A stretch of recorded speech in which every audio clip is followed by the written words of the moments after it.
Hello students and welcome back to channel Medical Success. बिना time waste किए start करते हैं आपकी फिजिक्स की सीरीज़, क्योंकि टाइम आपके पास में है नहीं, पेपर बहुत पास है। 10 तारीख आज हो चुकी है और 14 तारीख को आपका एग्ज़ाम होने वाला है। तो सबसे पहले ऑल द बेस्ट आपके एग्ज़ाम के लिए। एंड शुरू करते हैं आपकी फ़िज़िक्स की सीरीज़ के अंदर हमारी ये वीडियो, जिसके अंदर के क्वेश्चन जो है बहुत ही इंपॉर्टेंट होने वाले हैं। So question number first is the most basic of all test and measure electric current is। so basically जिससे हमारा इलेक्ट्रिक करंट मेज़र होता है या फिर एक बेसिक टेस्ट के लिए जो यूज़ किया जाता है वह कौन सा डिवाइस है। Is a multimeter, ohms meter, cathode ray oscillation scope और गैल्वेनोमीटर। सो इनमें से कौन सा आपका एक बेसिक है सभी टेस्ट के लिए जिससे इलेक्ट्रिक करंट भी मेज़र किया जाता है, वह कौन सा डिवाइस होगा। तो बिकॉज एक कमेंट ये भी था कि ऑप्शन में हमें टिक करने के लिए थोड़ा टाइम दिया करो सर, तो आपके भैया आपको टाइम दे रहे हैं कि आप सिलेक्ट कीजिए आपका आंसर कौन सा होगा। Then I will tell you the correct answer for the question. So hope आप सभी ने अब तक अपने माइंड में ये सेट कर लिया होगा कि which one is the answer for this question. So यहाँ पे गैल्वेनोमीटर जो है वो आपका आंसर हो जाएगा। Then question number 2 is in solid state physics a band gap also called an energy gap is an energy range in a solid where no electronic state can exist। एक solid state physics के अंदर में एक band gap होता है जिसे हम energy gap भी बोलते हैं। अब ये एनर्जी गैप जो है वो एक एनर्जी की किसी भी सॉलिड के अंदर एक एनर्जी रेंज है जहाँ पर हमारा कोई भी इलेक्ट्रॉनिक स्टेट एग्जिस्ट नहीं करता है।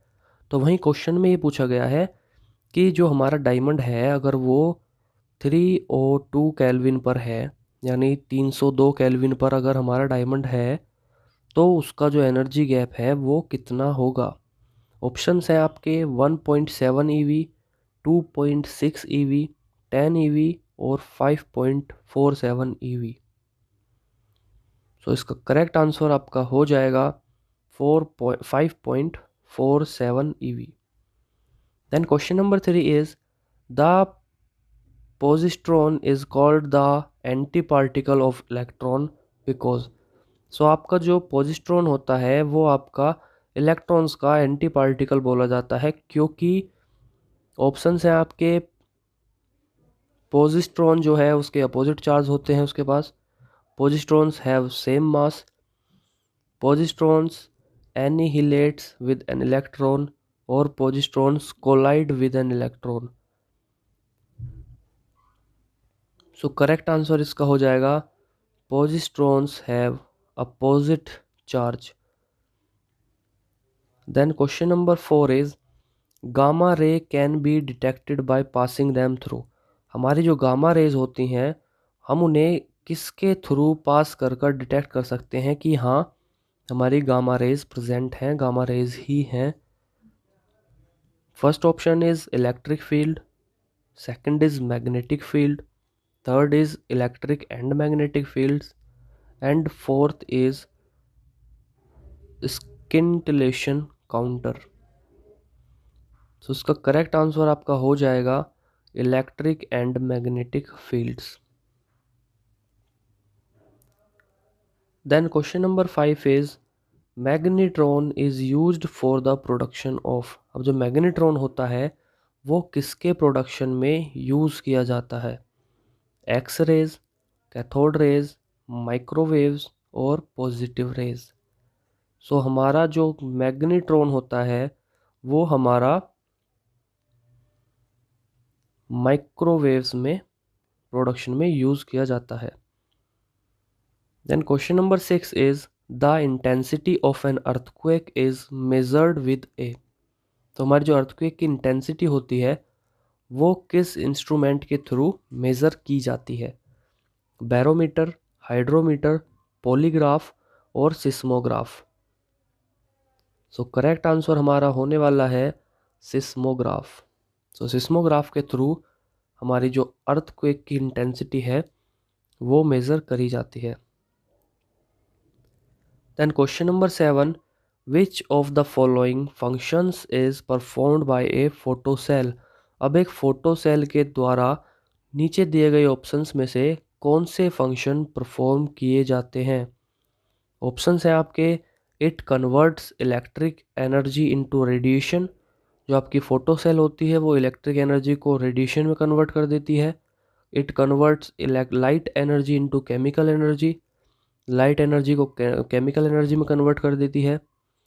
इलेक्ट्रिक एनर्जी को लाइट एनर्जी में कन्वर्ट कर देती है, या फिर लाइट एनर्जी को इलेक्ट्रिकल एनर्जी में कन्वर्ट कर देती है। तो हमारी जो फोटो सेल है वो हमारी कन्वर्ट कर देती है लाइट को इलेक्ट्रिकल में। सो आपका जो ऑप्शन डी है, it converts light energy into electrical energy, correct हो जाएगा। Then question number 8 is alternating current is converted into direct current by. अब हमारा जो एसी होता है वो डीसी में कन्वर्ट होता है, किसके थ्रू? कन्वर्टेड बाय, कौन सा इनमें से है जो हमारे एसी को डीसी में कन्वर्ट करता है, यानी कि हमारे अल्टरनेटिंग करंट को डायरेक्ट करंट में कन्वर्ट करता है? Option A dynamo, option B transformer, option C rectifier, या ऑप्शन डी मोटर। सो हमारा करेक्ट आंसर इनमें से हो जाएगा option number C, rectifier. Then question number 9, the fuse wire is made of. So जो फ्यूज वायर होते हैं वो कौन से मेटल और नॉन मेटल के बने होते हैं? कॉपर, टंगस्टन, निक्रोम और लेड टिन एलॉय। सो आपका करेक्ट आंसर हो जाएगा, फ्यूज वायर जो होते हैं वो हमारे बने होते हैं लेड टिन एलॉय के। अब काफ़ी बच्चे इसमें कन्फ्यूज़न में कर देंगे टंगस्टन, क्योंकि आप लोग ये भी सोचते हैं कि जो हमारे इलेक्ट्रिक बल्ब जो होते हैं उनमें जो वो स्प्रिंग लगी होती है, जो मेटेलिक लगा होता है, वो होता है टंगस्टन का। तो मे बी फ्यूज़ वायर भी टंगस्टन ही हो, बट ऐसा नहीं है। Fuse wire is different, and tungsten का जो ये हमारा फिलामेंट होता है ऑन द बल्ब वो डिफरेंट होता है। हमारा जो फ्यूज़ वायर है वो हमारा लेड टिन एलॉय का बना होता है। Then move on to question number 10, sunspots are. So जो आपने देखा होगा सूरज की फ़ोटो, सन की फ़ोटो, उस पर जो ये ब्लैक ब्लैक स्पॉट होते हैं, यानी फुल तो वो होता है रेडिश और ऑरेंज कलर का, बट बीच में जो डार्क स्पॉट्स होते हैं, सन स्पॉट्स, वो क्या होते हैं? सो आपके ऑप्शंस हैं, huge mountains size partially gaseous combination combustion that take place on sun surface. So वो ह्यूज माउंटेन होते हैं जो कि पार्शियली गैस के कंबक्शन से बने होते हैं सन की सरफेस पर। Option B, the dark patches having less temperature than the normal surface. Option C, ionised gas found near the solar surface. Option D, the magnetic storms on the surface of the sun. So जो हमारे sunspots होते हैं वो हमारे option B, the dark patches having less temperature than the normal surface होते हैं। Then move on to question number 11, the radiation with highest energy is. अब जो हाईएस्ट एनर्जी के साथ में जो रेडिएशन होती है, हाईएस्ट एनर्जी की वजह से, एनर्जी के साथ, वो कौन सी होती है, किससे होती है? यूवी रेस से होती है, अल्ट्रावायलेट रेस से, आईआर से होती है, इंफ्रारेड रेस से, एक्स रेस से होती है, और विजिबल रेस से होती है। सो हमारी जो हाईएस्ट एनर्जी होती है रेडिएशन में वो हमारी एक्स रेज में होती है। Then move on to question number 12, which of the following actions will double the period of a simple pendulum.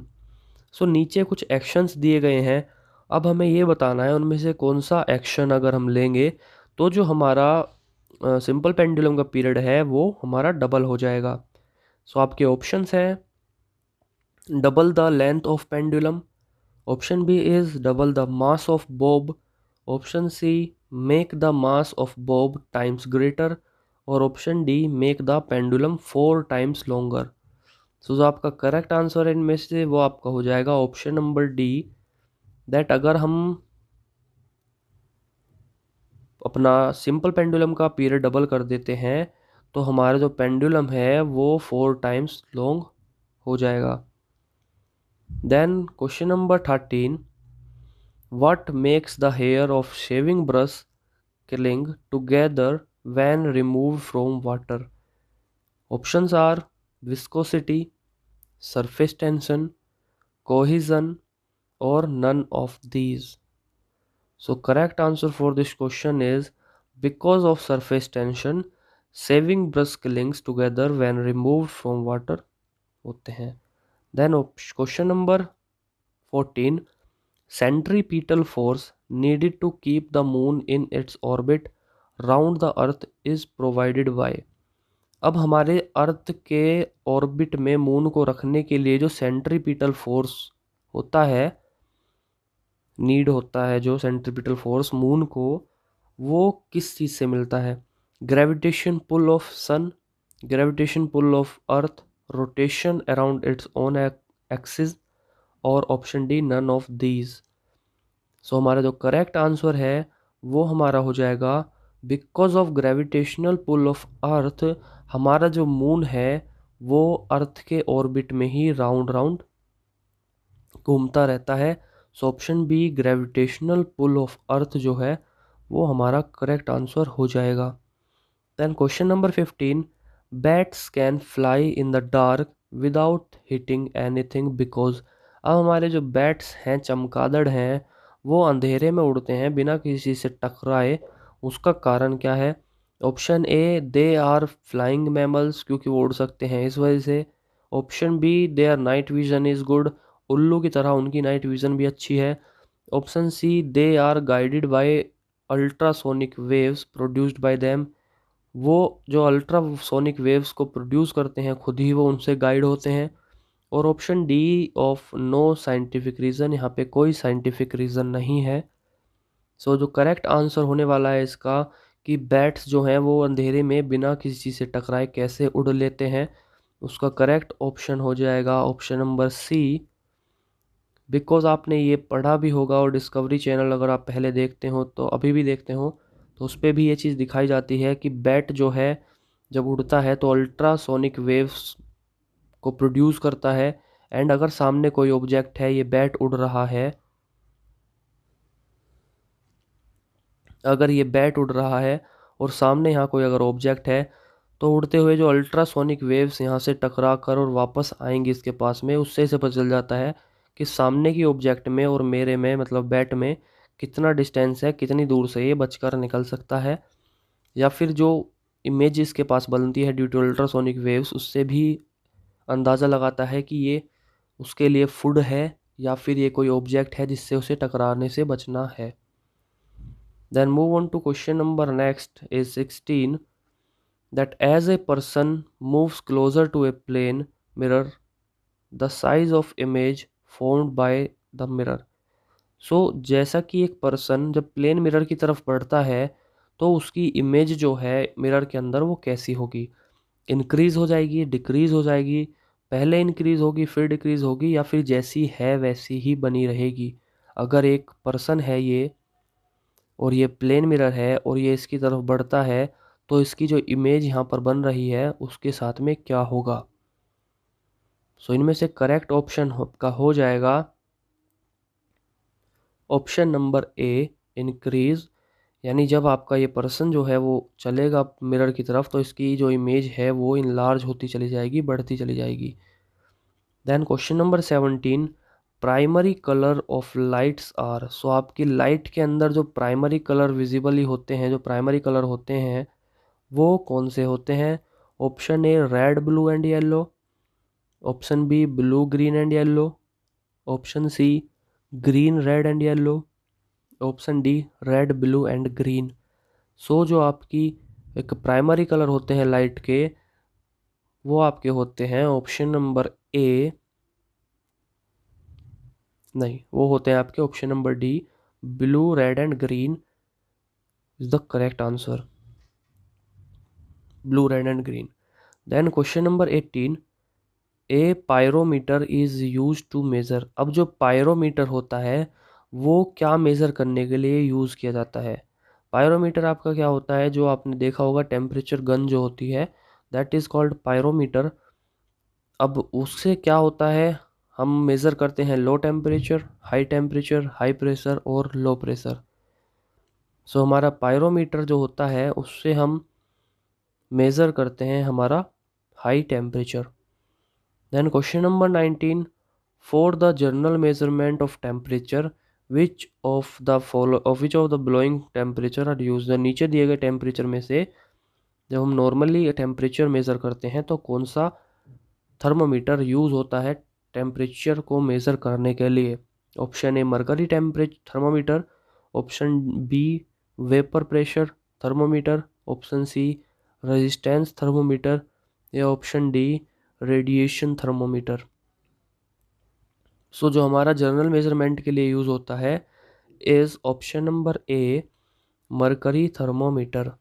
Then question number 20, which of the following waves or rays are produced by nuclear changes in the atom.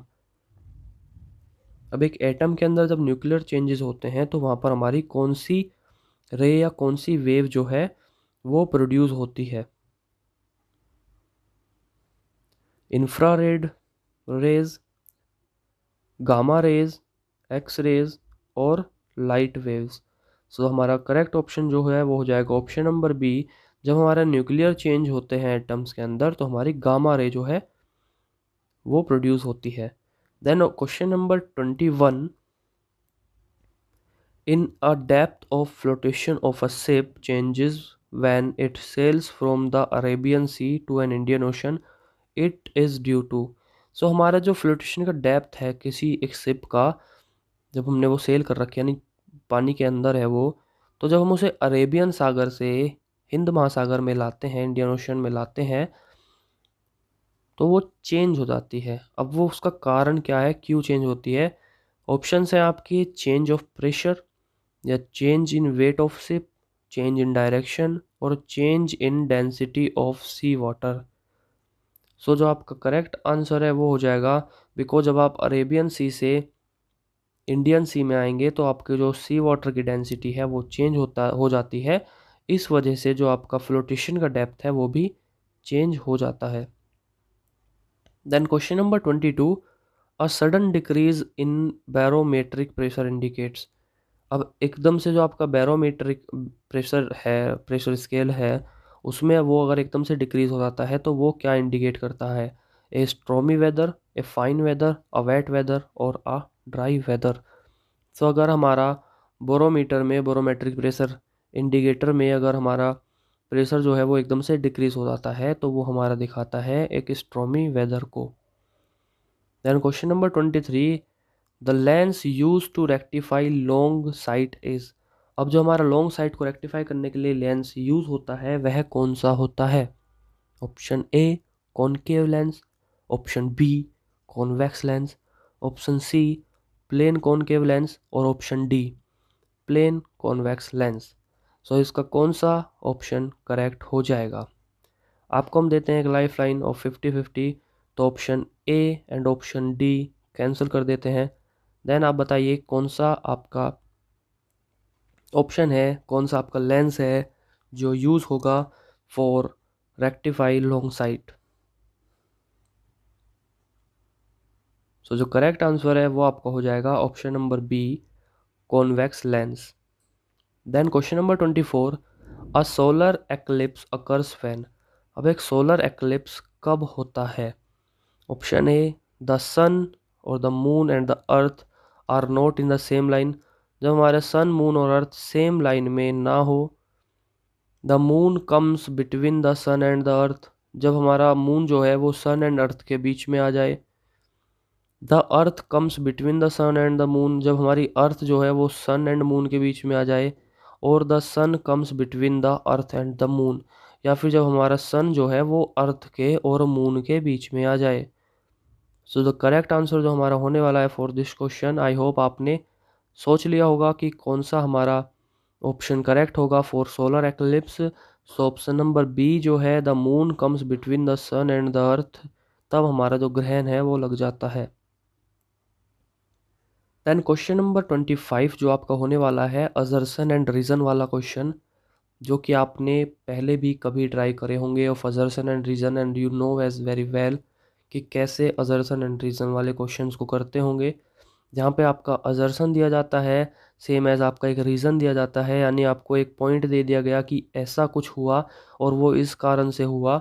उसके बाद में आपको कुछ coding दी जाती हैं, options दिए जाते हैं कि या तो बोथ अजर्सन एंड रीज़न ट्रू हैं, पर वहाँ पे जो रीज़न है वो हमारा अजर्सन का एक्सप्लेनेशन नहीं है, या फिर हमारे जो बोथ अजर्सन एंड रीज़न ट्रू हैं और हमारा रीज़न जो है वो अभी अजर्सन का करेक्ट एक्सप्लेनेशन है। और या फिर ये हो सकता है कि हमारा जो अजर्सन है वो ट्रू है बट उसका रीज़न जो दे रखा है वो फॉल्स है, या रीज़न ट्रू है और अजर्सन जो दे रखा है वो फॉल्स है। सो ये थोड़े ट्रिकी क्वेश्चन होते हैं जहाँ पर ज़्यादातर बच्चे अटक जाते हैं। सो इसी टाइप के एक दो क्वेश्चन आज करने वाले हैं इसी सीरीज़ के अंदर, इसी वीडियो के इसी पार्ट के अंदर। तो आपका जो क्वेश्चन है वो दे रखा है दैट की असर्शन है the rear view mirror use in motor vehicles is a convex lens. तो हमारा जो रेयर व्यू मिरर होता है एक मोटर व्हीकल के अंदर वो हमारा कॉन्वेक्स मिरर होता है।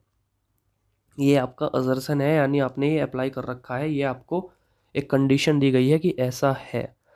देन आपको रीज़न दिया गया है कि एक कॉन्वेक्स मिरर जो है वो रेक्ट और डिमिनिश्ड वर्चुअल इमेज बनाता है, इसीलिए वो वहाँ पे यूज़ हुआ होगा।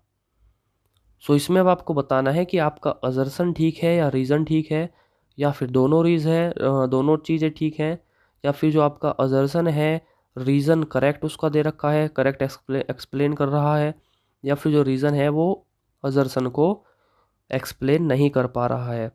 सो तो इसका करेक्ट आंसर आपका हो जाएगा, हमने नीचे जो ऑप्शंस में से इनमें से चूज़ करते हैं A B and C and D में से, तो यहाँ पे जो आपके बोथ असर्शन एंड रीज़न है वो ट्रू हैं, और जहाँ पे रीज़न जो है वो एक्सप्लेनेशन भी है आपके असर्शन का। यानी ये दोनों जो आपको सेंटेंसेस दिए गए हैं कि आपके रेयर व्यू मिरर में कॉन्वेक्स मिरर यूज़ होता है, एंड वो मिरर इसलिए यूज़ होता है क्योंकि वो erect and diminished virtual image बनाता है। तो ये दोनों ही करेक्ट हैं, एंड यहाँ पर हमारा रीज़न जो है वो असर्शन का एक्सप्लेनेशन भी दे रहा है। सो ऑप्शन बी जो है वो हमारा करेक्ट हो जाएगा। Then question number 26, the process in which heat is transmitted without the aid of the intervening medium is. अब हमारी जो हीट है बिना किसी इंटरवेनिंग मीडियम के जब वो ट्रांसमिट हो जाए तो वह कौन सा कंडीशन होगा, वह कौन सी होगी? Is a conduction, is convention, is radiation, और इनमें से कोई नहीं। सो इसका करेक्ट आंसर हो जाएगा आपका option number C, radiation. Then question number 27 is when the pressure increase the boiling point raise. जब आपका प्रेशर इंक्रीज होता है तो बॉइलिंग पॉइंट जो है वो रेज बढ़ जाता है। अब विच device use the above said pressure. अब ऊपर जो बात ये कही गई है नीचे दिए गए कौन से डिवाइस में वो चीज़ यूज़ होती है, कौन से में वो चीज़ मान्य है वहाँ पे यूज़ होती है। Option A pressure cooker, option B electric iron, option C electric heater, और ऑप्शन नंबर डी मैनोमीटर। तो करेक्ट आंसर है आपका फॉर द क्वेश्चन जहाँ पे आपका प्रेशर इंक्रीज होने पे होता है और बॉइलिंग पॉइंट जो है वो भी रेज होता है, वो आपका होता है इनटू द प्रेशर कुकर, जहाँ पे आपका प्रेशर भी इंक्रीज होता है एंड बॉइलिंग, जैसे जैसे बॉइलिंग पॉइंट रेज होता है वैसे वैसे प्रेशर इंक्रीज होता चला जाता है। Then question number 28, consider the following statement. अब आपको कुछ स्टेटमेंट्स दी गई हैं, उनमें से आपको बतानी है कौन सी स्टेटमेंट ठीक है और कौन सी नहीं है अकॉर्डिंग टू योर ऑप्शंस। आपको 4 ऑप्शंस भी दिए गए हैं, जैसे कि ए है कि सारी ही स्टेटमेंट ठीक हैं या फिर सारी ही गलत हैं। वहीं 2 ऑप्शन ये हैं कि आपकी 2 स्टेटमेंट ठीक हैं और 2 गलत हैं, एंड 2 गलत हैं एंड 2 ठीक हैं। तो अब आपको बताना है आपके स्टेटमेंट्स को पढ़कर कि आपकी कौन सी स्टेटमेंट ठीक है और कौन सी स्टेटमेंट गलत है। So option number A, recording of sound on tapes was first invented by वेल्डिमर पोलेंसन। आपका बी स्टेटमेंट है, सेकंड स्टेटमेंट है, audio tapes have magnetic property. आपका थर्ड पॉइंट है, the tape is made of cellulose acetate. And option number 4 है, statement 4 है कि आपकी जो टेप ऑल्सो में बी मेड ऑफ पीवीसी यानी पॉलीविनाइल क्लोराइड से भी बनी होती हैं। तो यहाँ पे आपके जो हैं ये चारों ऑप्शन ही ठीक हैं, चारों स्टेटमेंट ठीक हैं, क्योंकि हमारा जो साउंड रिकॉर्ड होती थी जिन टेप्स पर, वो हमारी वेल्डेमर पॉलसन ने ही इन्वेंट करी थी। वहीं हमारी ऑडियो टेप्स जो होती हैं इनमें मैग्नेटिक प्रॉपर्टी भी होती है। ये सेलुलोस एसीटेट की बनती थी एंड ये अभी पीवीसी की बनती हैं इफ़ यू नीडेड दैम। तो यहाँ पे हमारा ऑप्शन ए जो है that 1 2 3 and 4 all statements are correct जो है वो हमारा करेक्ट आंसर हो जाएगा। Then move on to question number 29। Nodes in the context of wave, अब वेव के अंदर जो नोड्स होती हैं are, option number A position of maximum displacement, option B position of no displacement, option C a position between no displacement and maximum displacement और none of these. So question number 29 का जहाँ पे आपको दिया गया है कि नोड जो होती हैं वो आपकी कौन सी होती हैं, तो नोड्स जो होती हैं वो आपकी पोजीशंस होती हैं ऑफ नो डिस्प्लेसमेंट, जहाँ डिस्प्लेसमेंट नहीं हुआ उसकी पोजीशन आपकी नोड होती है in a wave. Then question number 30 again is of your assertion and reason, जहाँ पे आपको बताना है कि आपका असर्शन रीजन के अंदर में क्या कंडीशन ठीक बैठ रही है। तो यहाँ पे आपका जो रीजन असर्शन दिया गया है, assertion is soft iron is use for magnetic shielding. Magnetic shielding के लिए सॉफ्ट आयरन का यूज़ किया जाता है। उसका रीज़न दिया गया है कि soft iron attract the maximum number of magnetic force into it. जो हमारा सॉफ्ट आयरन है वो हमारे मैग्नेटिक फोर्स को मैक्सिममली अट्रैक्ट करता है। सो इसके लिए हमें दिए गए हैं कि बोथ असर्शन रीजन रॉन्ग है, असर्शन एंड रीजन दोनों ही ठीक है। असर्शन ठीक है बट उसका रीज़न गलत है, और असर्शन गलत है उसका रीज़न ठीक है। सो ऑप्शन इसका करेक्ट आंसर आपका हो जाएगा कि आपके असर्शन एंड रीज़न जो हैं वो दोनों ही ठीक हैं। Then question number 30 and 30 again, so ये आपका क्वेश्चन नंबर 31 हो जाएगा। ट्रांसफॉर्मर्स आर यूज्ड टू, अब जो हमारे ट्रांसफॉर्मर्स होते हैं वो हमारे किस चीज़ के लिए यूज़ होते हैं? Use to convert AC into DC, use to convert DC into AC, use to step up DC voltage, और यूज टू स्टेप अप और स्टेप डाउन वोल्टेज में से कौन सा आपका करेक्ट हो जाएगा? सो हमारे जो ट्रांसफॉर्मर होते हैं वो हमारे वोल्टेज को step up and step down करने में यूज़ किए जाते हैं। Then question number 31 is of 32 जो है is of assertion and reason, जहाँ पे आपका असर्शन दिया गया है X rays do not affect the photographic plate. जो आपके एक्स रेज होते हैं वो आपकी फोटोग्राफिक प्लेट्स को अफेक्ट नहीं करते, और रीज़न दिया गया है बिकॉज वेवलेंथ ऑफ एक्सरे जो होती है वो 1 एंगस्ट्रॉम से 100 एंगस्ट्रॉम होती है। अब इसके लिए हमें दे रखे हैं दैट ए बोथ जो है वो ट्रू हैं, बोथ फॉल्स हैं, या फिर असर्शन ट्रू फॉल्स है और रीज़न ट्रू है, या फिर असर्शन ट्रू है एंड रीज़न फॉल्स है। सो इसका करेक्ट आंसर आपका हो जाएगा कि हमारा जो असर्शन है वो गलत दे रखा था, वहीं आपका जो रीज़न है वो ट्रू है। यानी जो एक्सरे की वेवलेंथ है वो तो यही होती है, बट हमारी एक्सरे जो है वो फोटोग्राफिक प्लेट्स को अफेक्ट करती है।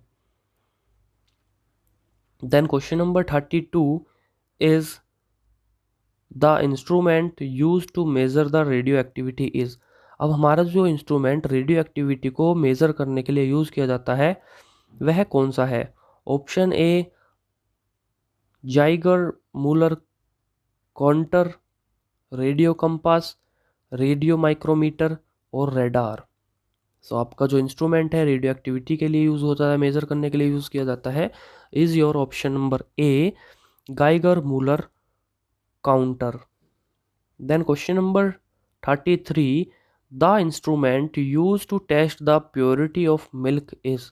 अब जो हमारा इंस्ट्रूमेंट दूध की शुद्धता जांचने के लिए प्रयोग किया जाता है, तो इंस्ट्रूमेंट हमारी प्योरिटी ऑफ मिल्क के लिए यूज़ किया जाता है is galvanometer, calorimeter,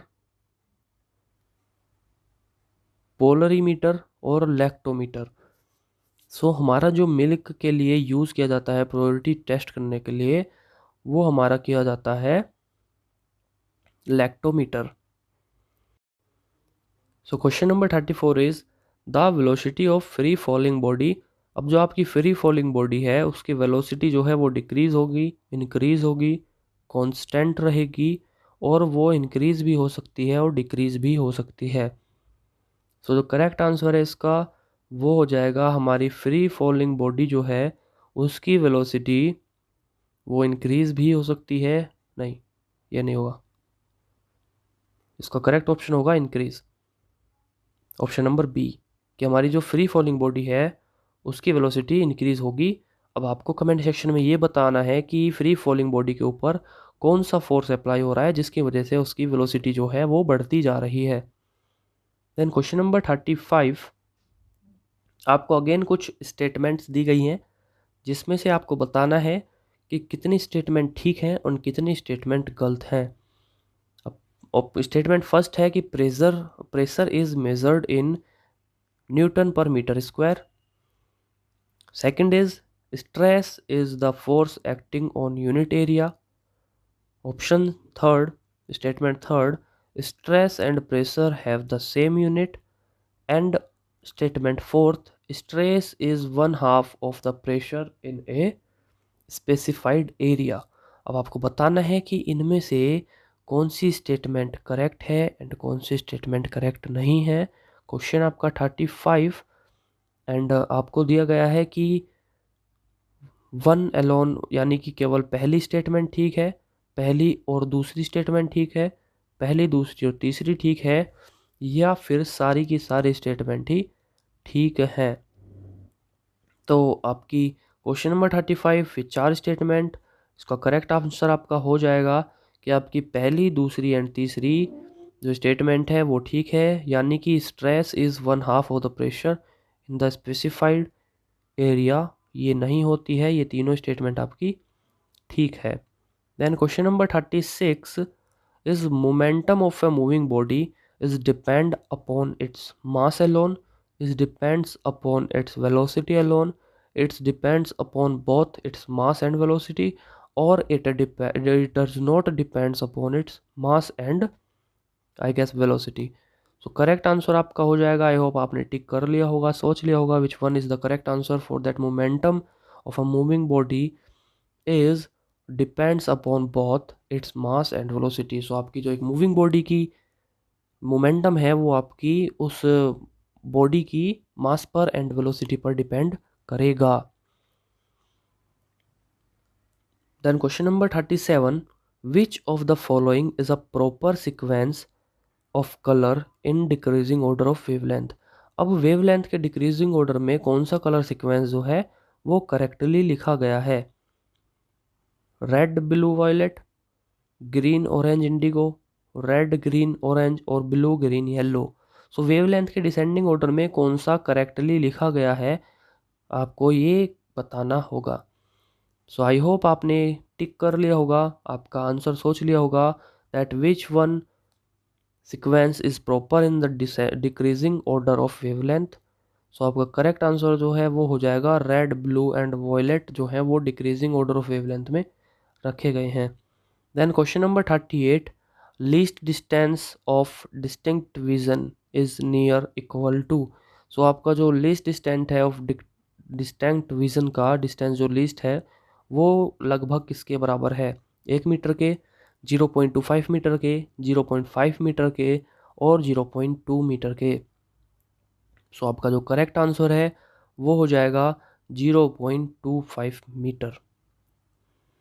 then question number 39, the electromagnetic waves are of, and अगर आपको पीडीएफ चाहिए ऑफ दिस वीडियो, यानी ये जो क्वेश्चंस हैं आपके फिजिक्स के इनकी एंड अदर वीडियोस की जो पीडीएफ्स हैं वो सभी हमारे टेलीग्राम ग्रुप पर डाल दी गई हैं, आप वहाँ से करेक्ट कर सकते हैं। साथ ही में आपका एक प्रैक्टिस सेट भी वहाँ पे डाला गया है जिसे आप अटेम्प्ट कर सकते हैं to enhance your capacity of numbers, जहाँ पे आपको सेल्फ एग्जामिनेशन हो जाएगा कि आपका कितना ठीक है एंड कितना नहीं।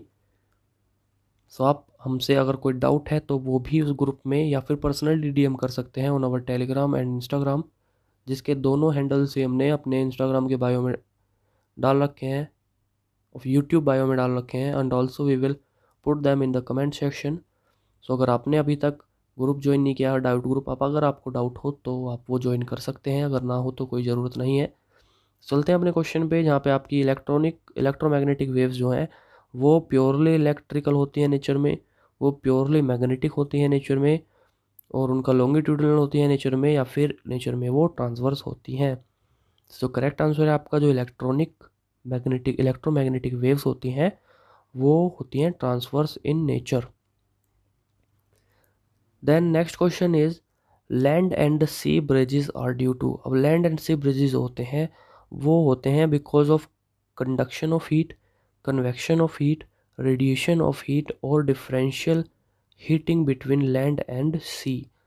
सो आपका करेक्ट आंसर जो है वो हो जाएगा, आपके जो लैंड एंड सी ब्रिजेस होते हैं वो इसलिए होते हैं because of differential heating between land and sea, आपका करेक्ट आंसर हो जाएगा। इसी के साथ मिलते हैं आपसे नई वीडियो में, बिकॉज आपका एग्ज़ाम 14 एंड 10 डेट है आज, तो आप वर्क हार्ड करते रहें एंड प्रैक्टिस करते रहें अपने क्वेश्चंस की। मिलेंगे आपसे बहुत जल्द एक नई वीडियो में बिना आपका टाइम वेस्ट किए। All the best to you all.